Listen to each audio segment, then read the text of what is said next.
Welcome to LEA Podcast Quick Takes, a series where we go over quick tips and tricks and other discussion topics that didn't make it into our hour-long podcast episode.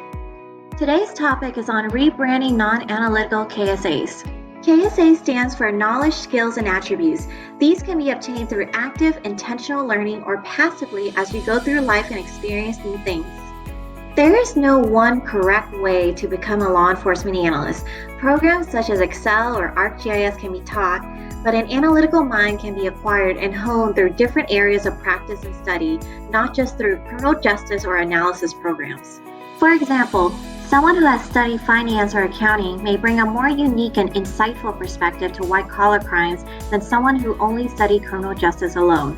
While it is definitely encouraged to take a couple of criminal justice and analysis courses to gain foundational knowledge of the field, do not dismiss KSAs that you gain from other experiences, as it will most definitely help you in the field of law enforcement analysis. When crafting your resume, focus more on the KSAs you acquired from the previous experiences, not necessarily what you actually did. For example, if you have experience in waiting tables, consider framing it as you having experience in fast-paced environments, multitasking, customer service, teamwork, and so forth. You aren't stretching the truth. You are rebranding these KSAs by focusing on different aspects of the experience you had as it would relate to your desired job. Do you have other KSAs you think are important that can be achieved through different means outside of law enforcement? Please share them in the comments below so aspiring analysts and maybe even seasoned ones can rebrand their KSAs to something more aligned with their goals.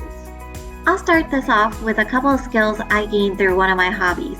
The creativity and organization skills I acquired through scrapbooking helped me improve my bulletins, especially the ones with a lot of information and pictures.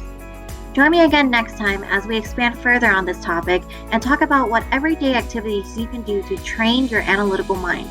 You'll be surprised how easy they are, and probably most of which you already do now. It may be a matter of rebranding them. Thank you for making it to the end of our episode.